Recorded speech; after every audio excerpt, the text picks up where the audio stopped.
Oi, preciosidade do Senhor. Um bom dia, um maravilhoso dia para você.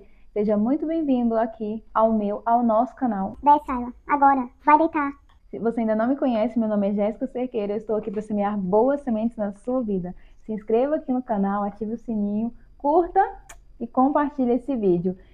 Nesse projeto que estamos de ler a Bíblia diariamente, hoje é o nosso 72º dia. Então, bora começar?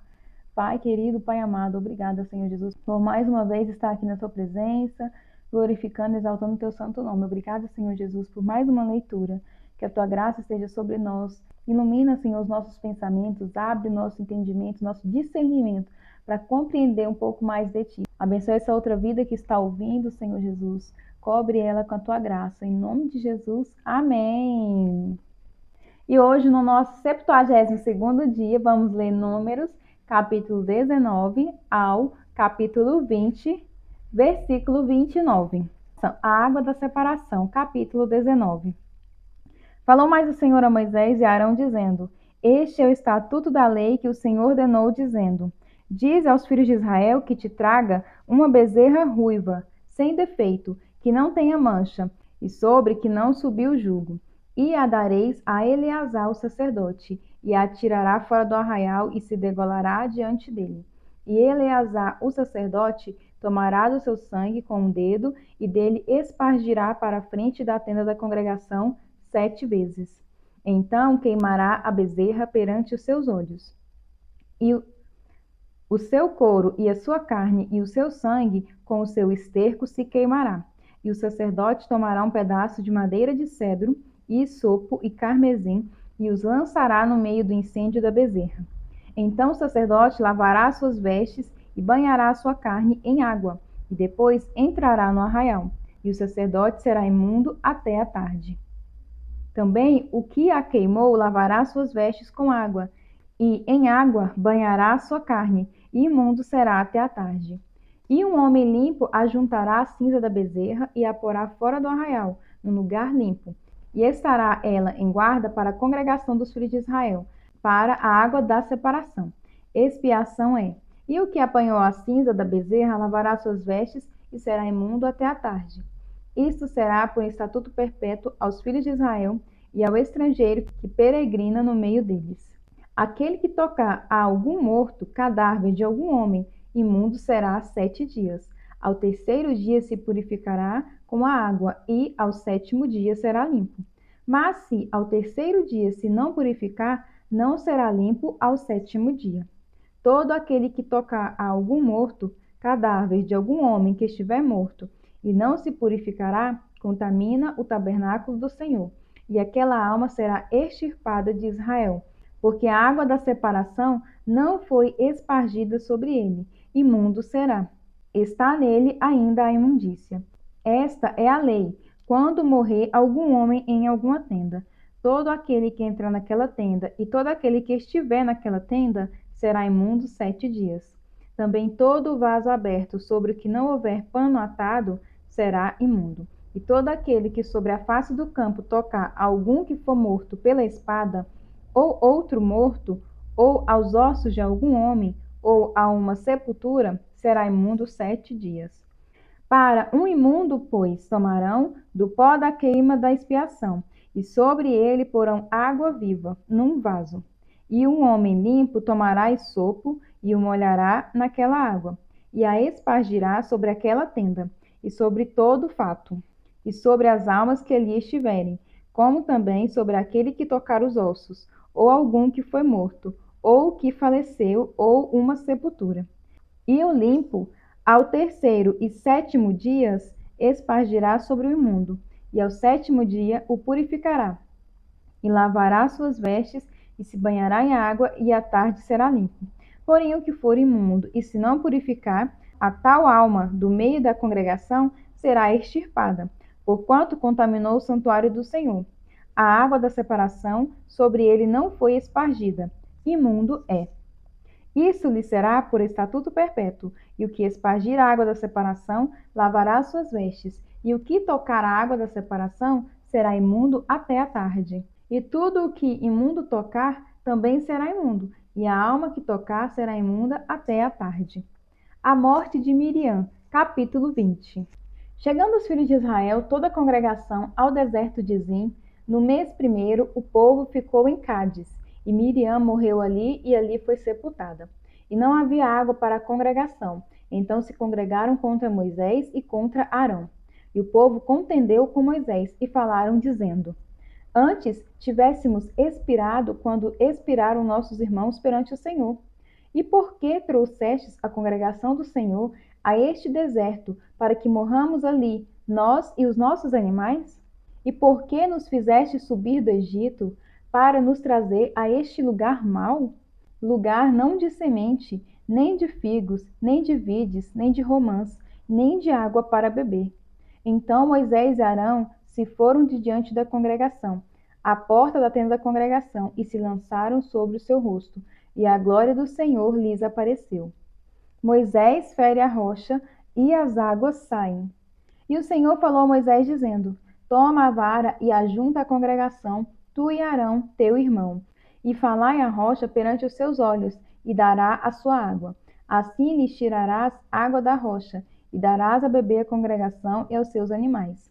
Então Moisés tomou a vara de diante do Senhor, como lhe tinha ordenado. E Moisés e Arão reuniram a congregação diante da rocha. E Moisés disse-lhes: Ouve agora, rebeldes.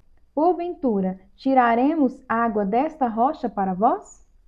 Então Moisés levantou a sua mão e feriu a rocha 2 vezes com a sua vara. E saíram muitas águas, e bebeu a congregação e os seus animais. E o Senhor disse a Moisés e a Arão: Porquanto não me credes a mim, para me santificar diante dos filhos de Israel, por isso não metereis esta congregação na terra que lhe tenho dado.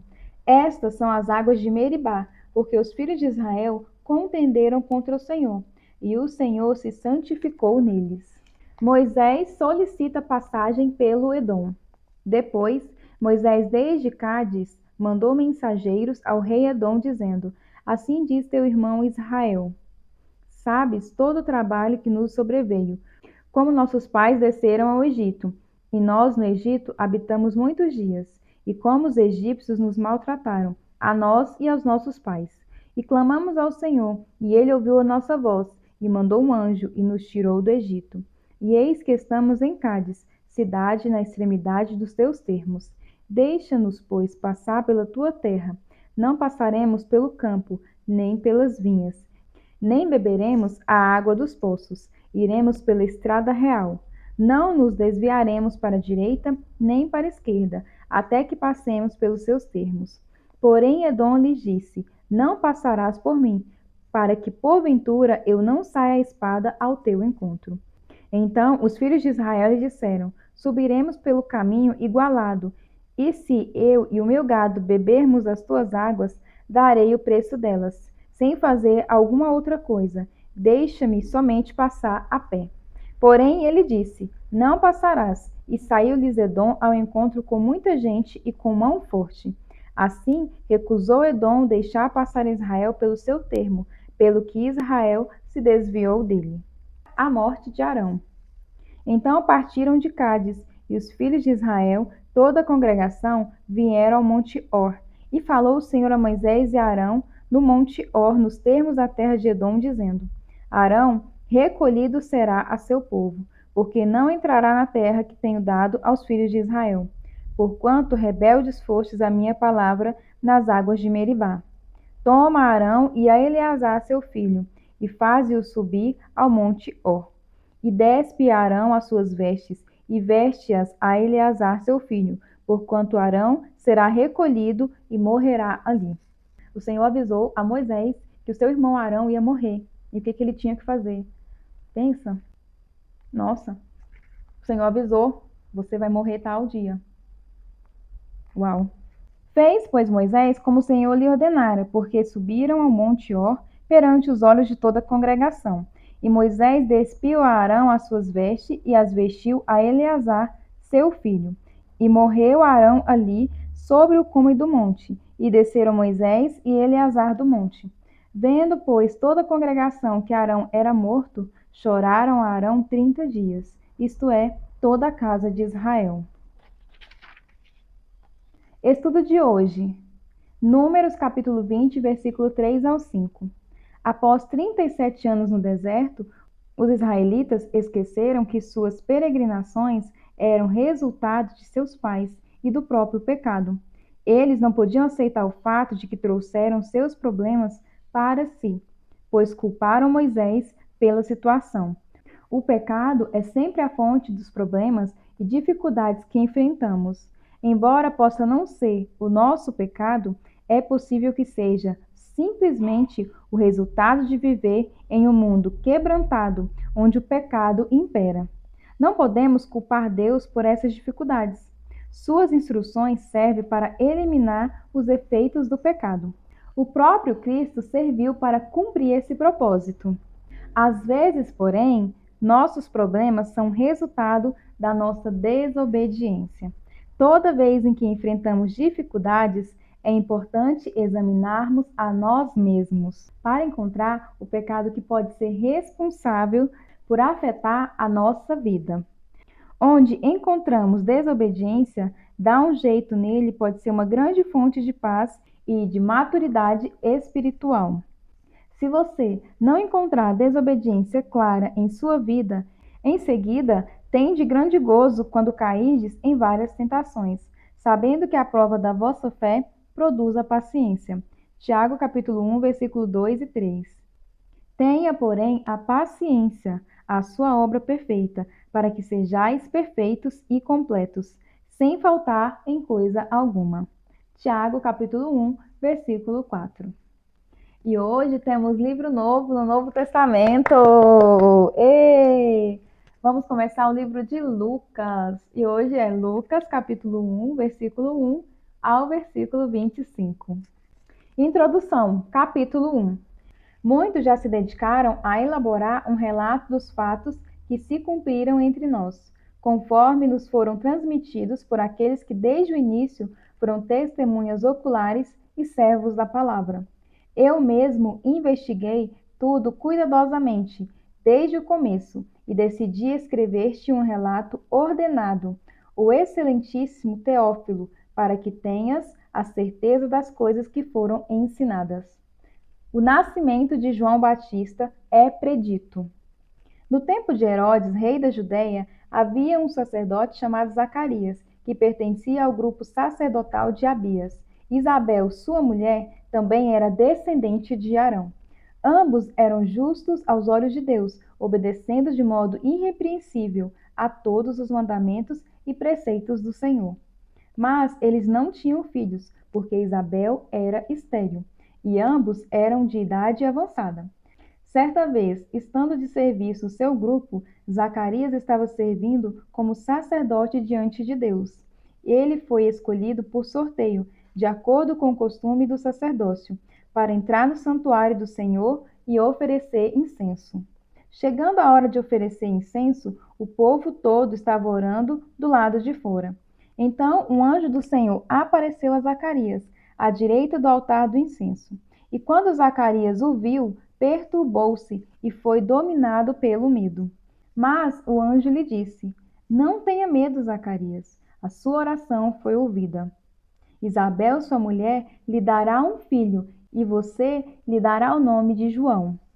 Ele será movido de prazer e de alegria para você, e muitos se alegrarão por causa do nascimento dele, pois será grande aos olhos do Senhor. Ele nunca tomará vinho nem bebida fermentada, e será cheio do Espírito Santo desde antes do seu nascimento. E fará retornar muitos dentre o povo de Israel ao Senhor, o seu Deus. E irá diante do Senhor no espírito e no poder de Elias, para fazer voltar o coração dos pais a seus filhos, e os desobedientes à sabedoria dos justos, para deixar um povo preparado para o Senhor. E Zacarias perguntou ao anjo: Como posso ter certeza disso? Sou velho e minha mulher é de idade avançada. E o anjo respondeu: Sou Gabriel, o que está sempre na presença de Deus, e fui enviado para lhe transmitir estas boas novas. Agora você ficará mudo, não poderá falar até o dia em que isso acontecer, porque não acreditou em minhas palavras, que se cumprirão no tempo oportuno. Enquanto isso, o povo esperava por Zacarias, estranhando a sua demora no santuário. E quando saiu, não conseguia falar nada, e o povo percebeu então que ele tivera uma visão no santuário. E Zacarias fazia sinais para eles, mas permanecia mudo. E quando se completou o seu período de serviço, ele voltou para casa. Depois disso, Isabel, sua mulher, engravidou e durante 5 meses não saiu de casa. E ela dizia: Isso é obra do Senhor. Agora ele olhou para mim favoravelmente para desfazer a minha humilhação perante o povo. Estudo de hoje. Lucas capítulo 1, versículos 6, 7, 24 e 25. Zacarias e Isabel eram pessoas piedosas. Zacarias e Isabel não se limitavam a seguir as leis de Deus. Sua obediência era do coração, por isso são chamados de justos aos olhos de Deus. No entanto, apesar de sua obediência, eles sofreram. Zacarias e Isabel foram um casal sem filhos por muitos anos. Nesta época, estavam muito velhos para esperar qualquer mudança na situação. Na cultura judaica, os filhos cuidavam de seus pais na velhice e proviam a segurança financeira da família e status social. Os filhos eram considerados uma bênção e não tê-los era visto como uma maldição. O casal se sentiu humilhado e sem esperança. Deus, no entanto, estava planejando no tempo certo encorajá-los e remover a sua desgraça. Se você está sofrendo, pode não ser por causa de algum pecado em sua vida. Talvez seja o tempo de Deus. Se está orando com fervor, Deus pode transformar você em vez das suas circunstâncias. Você pode ter total confiança em Deus de que Ele cumprirá as suas promessas. O que Deus promete, Ele faz. Seu cumprimento pode não ser amanhã, mas será seu tempo. Lucas capítulo 1, versículo 20. Orando os Salmos. Ao orar o Salmo 56, siga seu caminho do temor e da frustração para a vida e a luz. Salmo capítulo 56, versículo 1 ao 13. Davi roga a Deus que o livre dos seus inimigos e confia em que ele lhe conceda. Capítulo 56. Tem misericórdia de mim, ó Deus, porque o homem procura devorar-me e me oprime pelejando todo dia.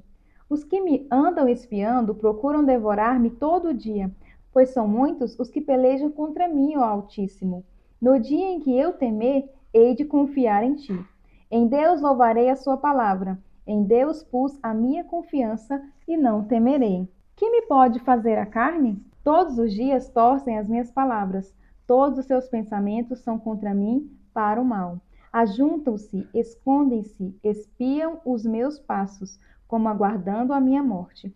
Porventura escaparam eles por meio da tua iniquidade? Ó Deus, derriba os povos na tua ira. Tu contastes as minhas vagueações, pôs minhas lágrimas no teu odre. Não estão elas no teu livro? Quando eu a ti clamar, então retrocederão os meus inimigos. Isto sei eu, porque Deus está comigo. Em Deus louvarei a sua palavra, e no Senhor louvarei a sua palavra. Em Deus tenho posto a minha confiança, e não temerei o que me possa fazer o homem. Os teus votos estão sobre mim, ó Deus. Eu te renderei ações de graças, pois tu me livrastes a minha alma da morte, como também os meus pés de tropeçarem, para que eu ande diante de ti na luz dos viventes. Provérbios capítulo 11, versículo 8. O justo é salvo da tribulação, e estas são transferidas para o ímpio. E essa foi mais uma leitura do dia de hoje. Que Deus abençoe grandemente o seu dia, a sua tarde, a sua noite. Espero você aqui amanhã comigo para mais uma leitura. Lembre-se de compartilhar esse vídeo, de curtir. Você já curtiu? Se não curtiu, dá uma curtida aí, para que a gente possa semear boas sementes através desse canal. Toda vez que você curte, o YouTube entende que esse conteúdo é de valor e transmite para outras pessoas. Então, até amanhã. Tchau!